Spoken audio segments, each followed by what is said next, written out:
What's up, everybody? It's Alex Leak and Friends NFL podcast, back for another week. I'm your host, Alex Leak. We got Dustin on the show. What's up, Dustin? What's up, man?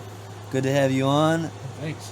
We're getting these NFL previews out. The season's coming up. Training camp starting. We're starting out with the AFC East. We did the Bills. We did the Dolphins. Now it's time to talk New England Patriots. What are your thoughts with the Patriots? So they got Mac Jones, Bill Belichick. They lose Josh McDaniels. He goes to the Raiders as head coach. Mac Jones played surprisingly well last year, and they actually made the playoffs. Were you surprised by how well the Patriots did last year? Two things is, I wasn't actually shocked about the play of Mac Jones. I thought Mac Jones was NFL ready. Okay. Because, to me, Saban's system is almost the same as what Bill Belichick's system is. And I feel like, Jones was already ready for the NFL. And secondly, I'm not surprised, man. Bill Belichick, you can never count him out. Yeah. And I think, so, to go along with that, Mac Jones going to New England was probably the best place for him in the NFL. They're going to put him in best position to succeed. They ran the ball a lot, didn't ask him to do too much. So, looking at this year, the big news for New England is the recent trade with the Dolphins for wide receiver Devontae Parker. I think he comes in and is the number one wide receiver right away. Do you? Yeah, I absolutely agree, and I love the trade. They needed a number one. I mean, they've been making it work with Jacoby Myers and Kendrick Bourne, but he's a true number one. He should help them. Yeah, I like it. Not only that, but veteran leadership, and I think Parker still has a lot in the tank. What do you think about Miami trading him in division to their rival? Yeah, that trade was a head scratcher because, usually most teams try to either trade out of conference or, definitely don't trade in the division. Yeah. And, but I listened to Devontae Parker's press conference, and he actually said that he wanted to go to New England. He, requested to go to New England, so that's interesting. He had 40 catches, 500 yards, 2 touchdowns last year with Miami. So, I think it kind of moves the pieces back into their rightful place. It moves Bourne and Jacoby Myers into lesser. They don't have to be the number one guy. I think Bourne and Jacoby are still going to get the majority of the touches and targets. And then you got Nelson Aguilar, who, we'll see where he falls in here. I mean, when healthy, he played pretty well for the Eagles. Yeah. So I think Patriots might be all right on offense. Yeah, they're going to be better. They're taking steps in the right direction. Let's look at who else they added. They added running back Ty Montgomery, a 2-year deal. I'm not sold on Ty Montgomery. Ever since Green Bay, when he made the switch to running back, he was supposed to be like a weapon, a Cordell Patterson type, and he really hasn't done it. I mean, he's had less than 200 combined yards in a season since 2018. Wow. In every season. So, he hasn't been a major... Hasn't he dealt with a lot of injuries, though? Maybe. And maybe, he can stay healthy in New England. But if you look at their running back depth, he's going to be down the list a little bit with guys like Damian Harris. And I like Ramondre Stevenson a lot. And James White is still there. They trade for Mac Wilson, the linebacker from the Browns. They send Chase Winovich to Cleveland. What do you think about that trade? That trade's kind of a wash, I think. I expected more out of Chase Winovich in the NFL. I expected more out of Mac Wilson. They both kind of underachieved to this point. So you would basically say it's pretty much an even trade? Yeah, I mean, Mac Wilson has 0 sacks since 2019. He had a great rookie year. Very good production. Yeah, and then hasn't done anything since. And Chase Winovich, was everyone thought that he was going to be a big factor in New England, and he hasn't really done that.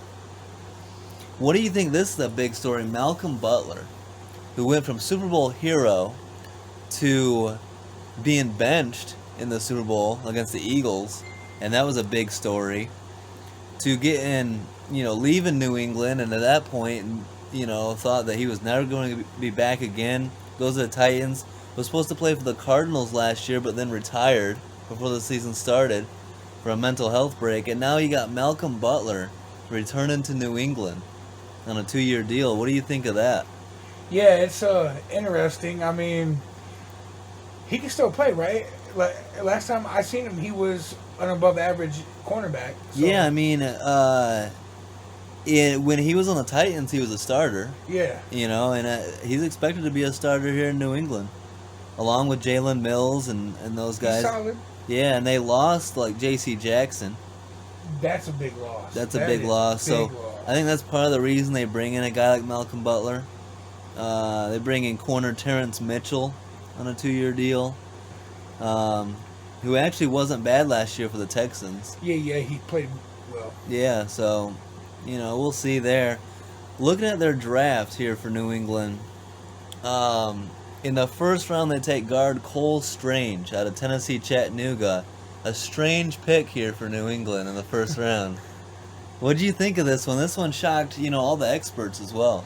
Yeah, I was thinking they were going to, instead of in the, obviously they got a receiver in the second round. I thought maybe they'd go first round and get receiver. Yeah. Or even, a defensive player. Yep. But, yeah, it was kind of a weird pick. And looking back at it, so if you remember, they lost. They played the Bills in the playoffs. They lose 2 out of 3. They got swept by Miami last year. So I felt like maybe their more glaring needs was receiver, playmaker, or on the defense. Mm-hmm. They were kind of getting pushed around. They couldn't stop Josh Allen, so. But Cole Strange, it's a Belichick type move. Like, Bill always goes against the grain. He does unexpected stuff. We'll see. Cole Strange could end up being a day one starter. So. Yeah. And Belichick is a very good developer at taking guys, and making them great offensive linemen. So. Yeah, absolutely. So we'll see. I mean, that I have a feeling he's going to work out for them. Second round wide receiver Tyquan Thornton out of Baylor. What do you think of this pick? I love this pick. Yeah. Tyquan Thornton is a guy who can stretch the field. He adds, different levels to receiving. You can play him in a slot, boundary. He's an overall solid guy who could get better. I think so. If you look at their receivers, you got Devontae Parker, Kendrick Bourne, Jacoby Myers. Tyquan Thornton might end up being that wide receiver 4 over Nelson Aguilar. Yeah, and if you guys get the chance to our listeners, look at his Baylor highlights. They're impressive. Yeah. Against good competition. Then they take 2 corners in the 3rd and 4th round. They took the Jones brothers, Marcus Jones out of Houston and Jack Jones out of Arizona State. I watched the highlights, the film on these guys. They're both pretty good. Like, you might not, it might not be household names, Marcus Jones and Jack Jones, but they got some talent and they're good value picks, I think.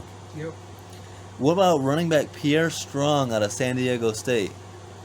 He's solid. Yeah. I mean, he, has some developing to do, but he's solid. So when I look at their running back room, I see Damian Harris, Ramondre Stevenson. You throw in Pierre Strong, you got James White.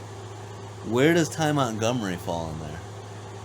Well, maybe back to your point earlier, maybe Belichick has different ideas for him. Maybe he's a kick returner. Yeah, special team guy. Maybe a little wide receiver. Screenplay guy, Yeah. Yeah. It'll be interesting. Versatile weapon. They want to use him as a playmaker. Yeah. But he might... I have a gut feeling that he might not be too much of a factor. He might not do much. That's why I like Pierre Strong pick here. Like, he could get some playing time in there.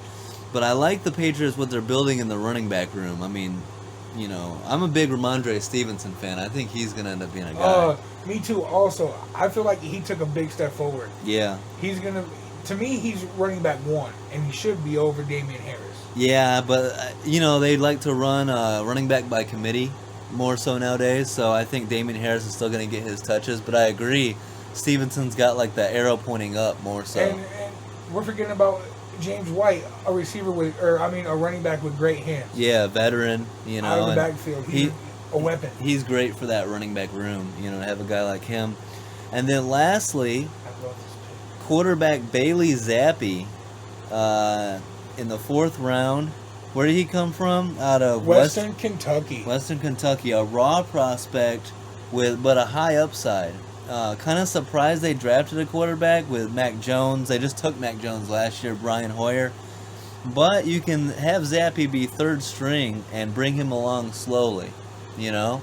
And the Patriots seem to do that with guys like Jimmy Garoppolo. And, you know, they've always got someone they're developing. And who knows, they might end up trading him away and getting some good value for him later on. And let me tell you, this guy, Bailey Zappi, is...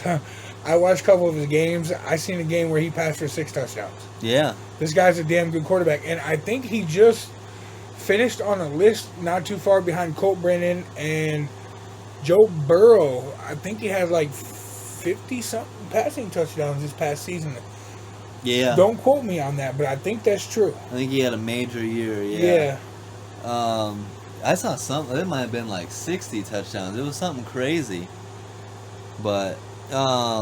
so yeah, I mean, he's got that like gunslinger. He's got no fear, Yep. you know, not afraid to make a mistake.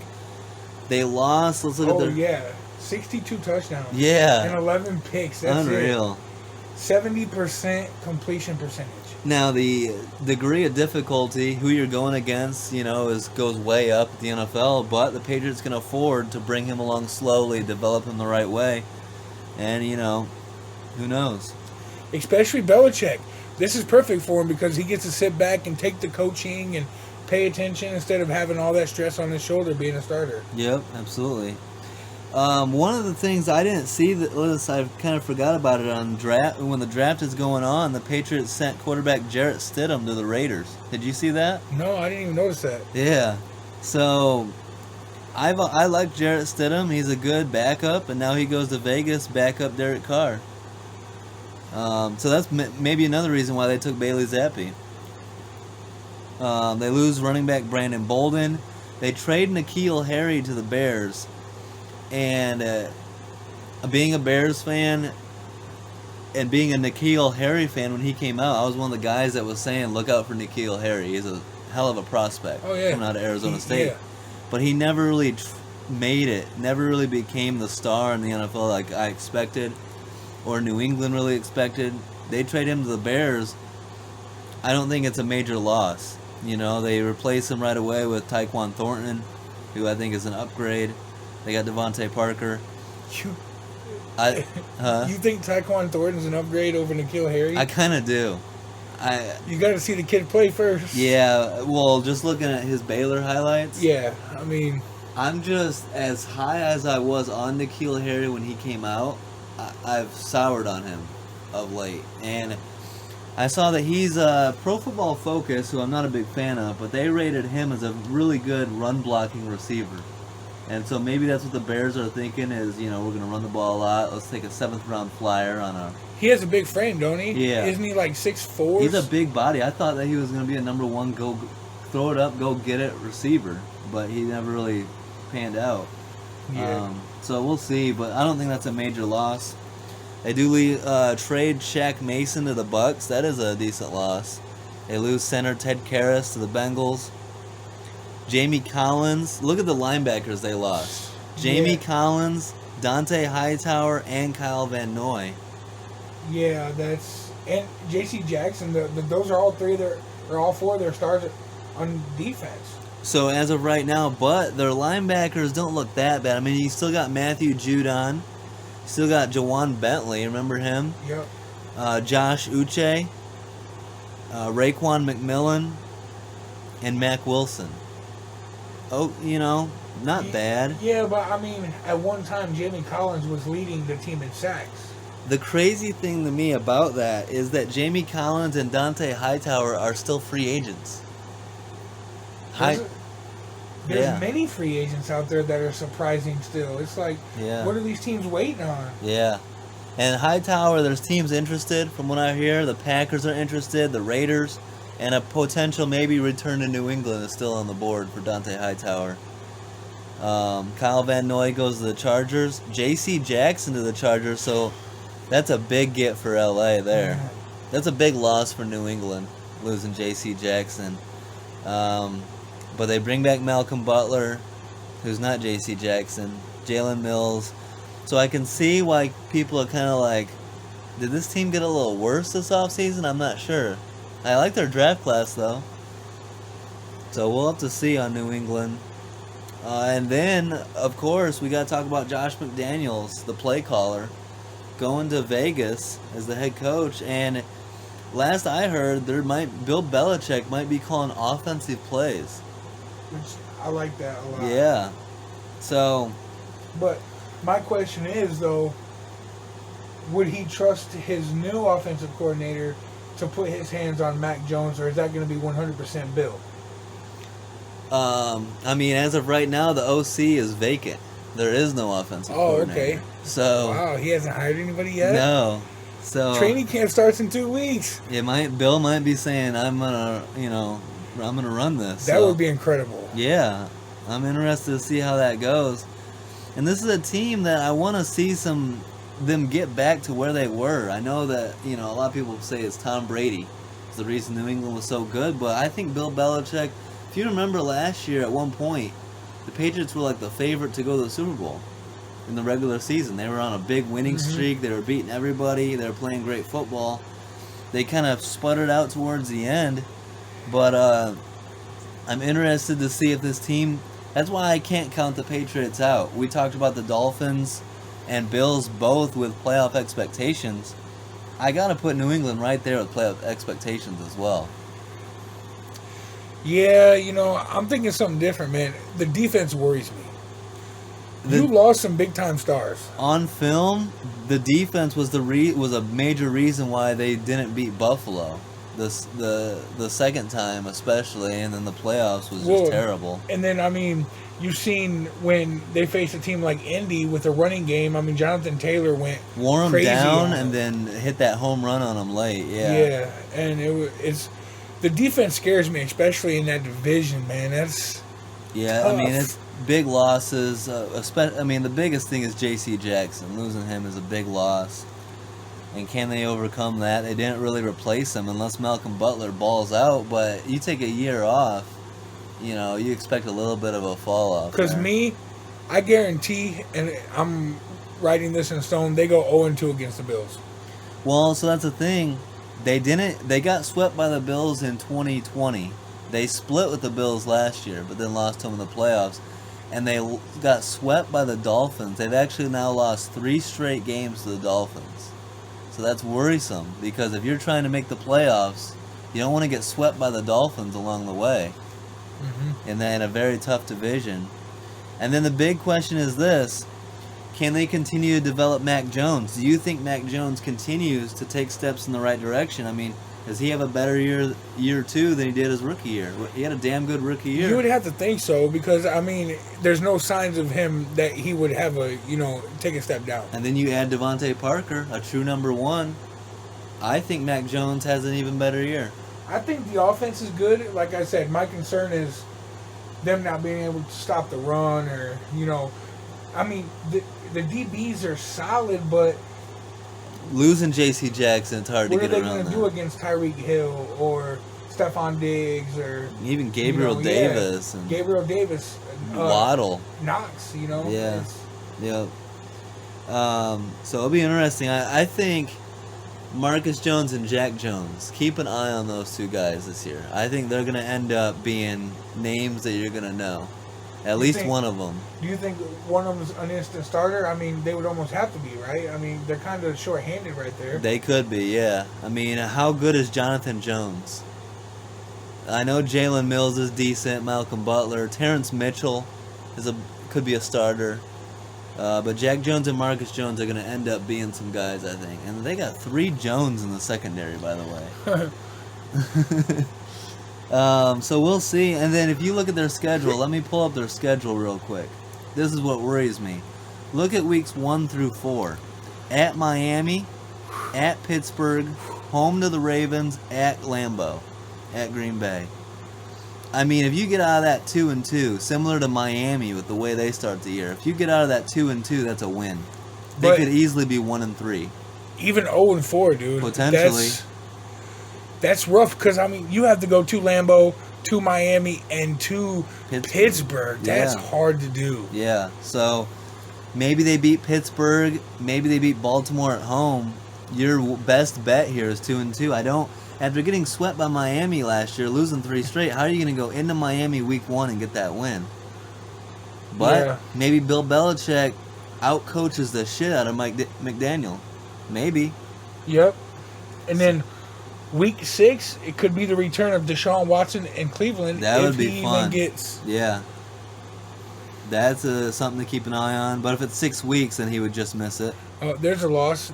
They're going to lose to the Bears. No, that's a win. But then look at the end of the season. So it's the beginning of the season, pretty easy middle, where they could go on a run. Minnesota's tough. Yeah, but I see some wins in there. And then look at this, though. Then you're talking at Arizona, at Vegas, home to Joe Burrow and the Bengals, the defending AFC champs, home to the Dolphins, who have your number, at the Bills.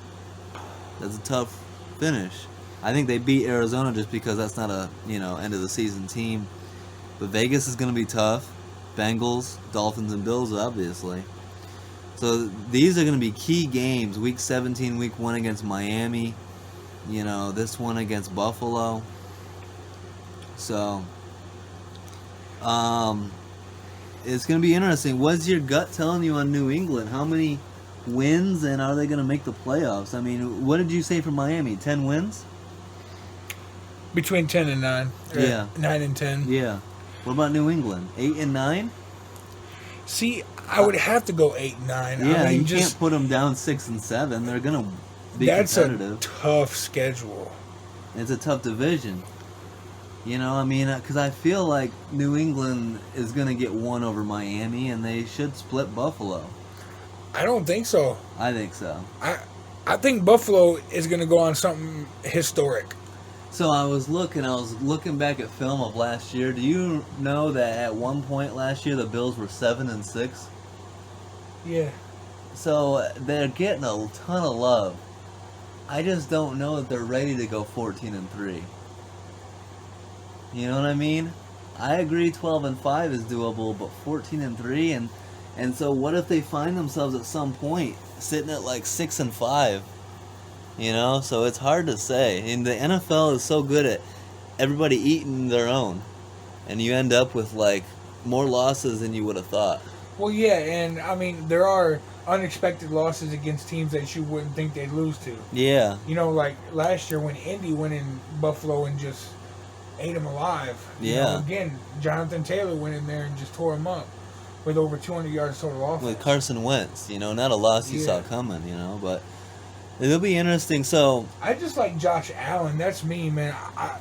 I feel like the sky is up for Allen, and he hasn't even reached his full potential. If he goes and has it that year and wins MVP and plays to his potential, then they're going to be tough to beat, absolutely. But, I'm going to say this. I think Mac Jones is going to be the second best quarterback in that division this year. I can't argue with you on that. Yeah, and we all know quarterback's the most important.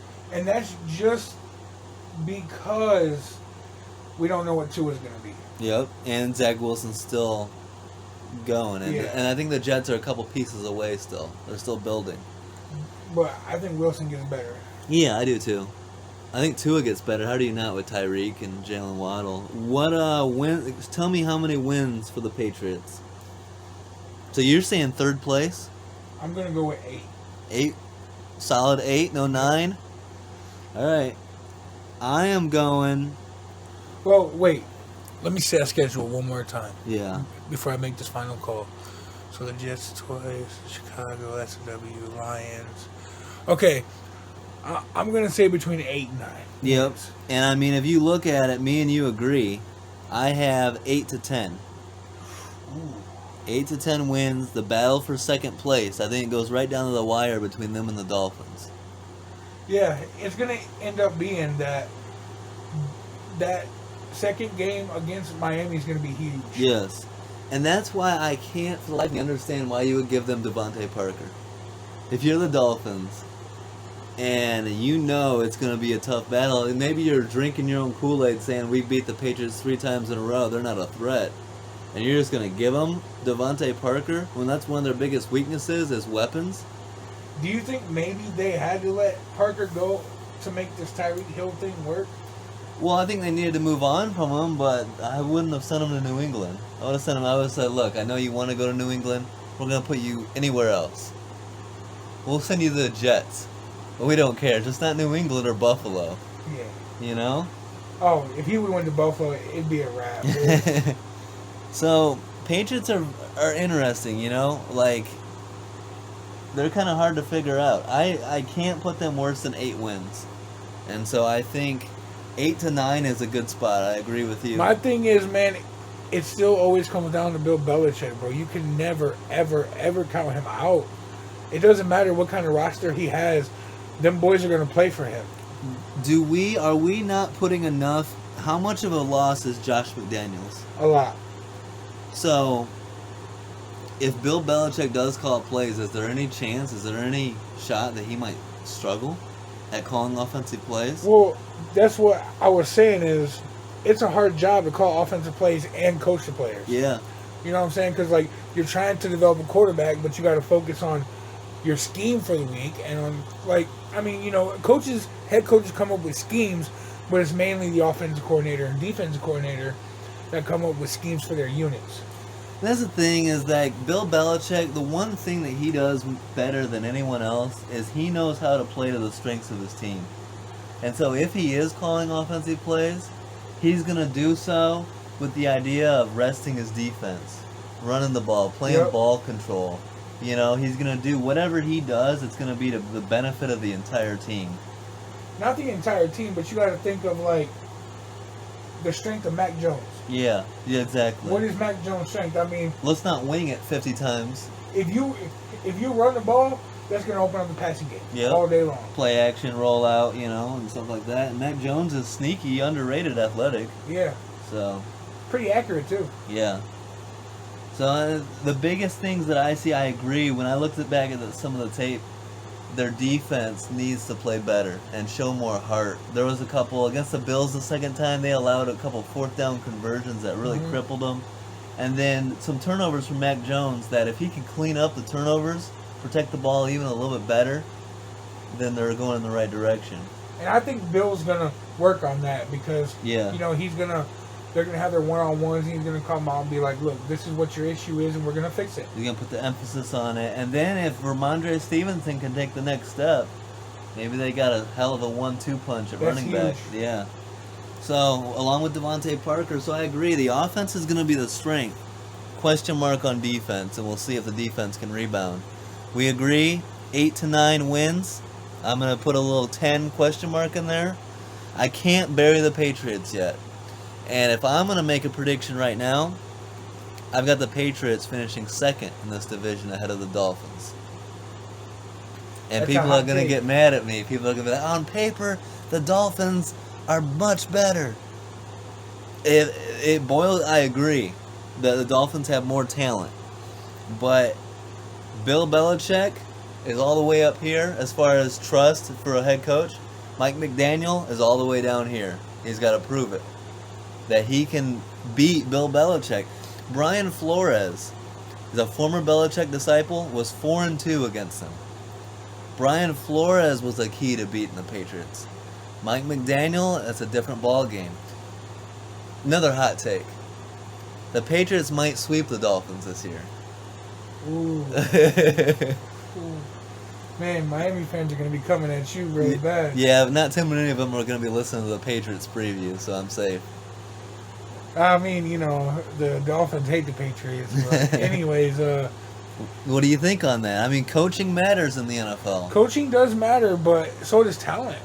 Yeah, it does. I mean, I just see too much for Miami. Yeah, and now, the questions about how much talent does New England have.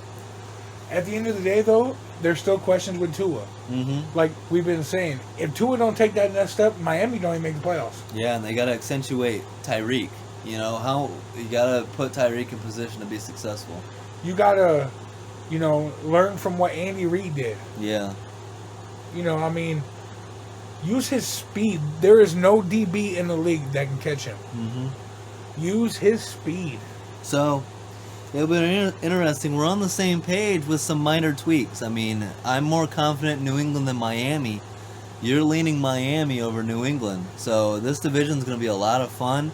And week 1, Patriots at Dolphins, there's going to be some bragging rights. I think me and you are going to be watching that, talking some trash back and forth. But see, I think 9 wins is going to be tough to make the playoffs in the AFC because of the West, man. You need to get to 10 wins. If you're the goal for the Patriots and the Dolphins should be 10 wins.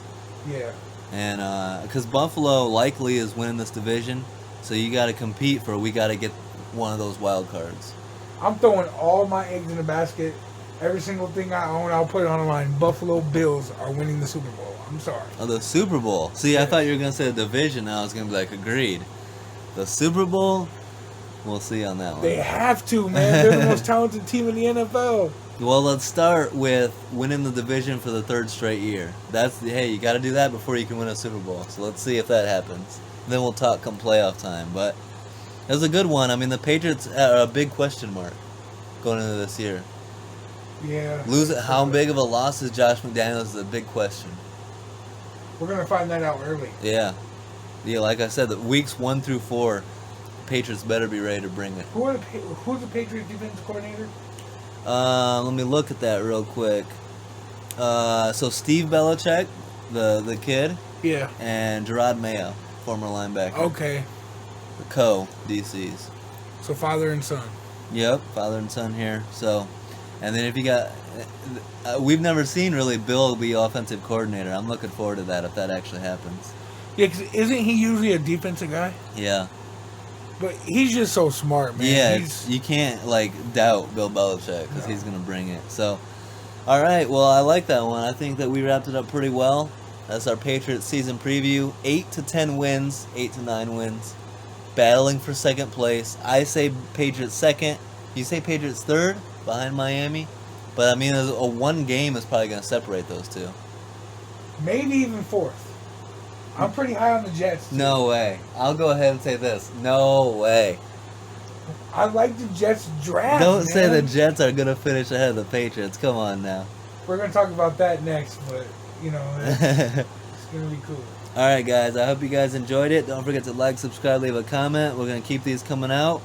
We got a big interview coming out next week, and the Jets season preview coming out. That'll drop tomorrow night, so stay tuned for that. Have a great week, guys, and peace out.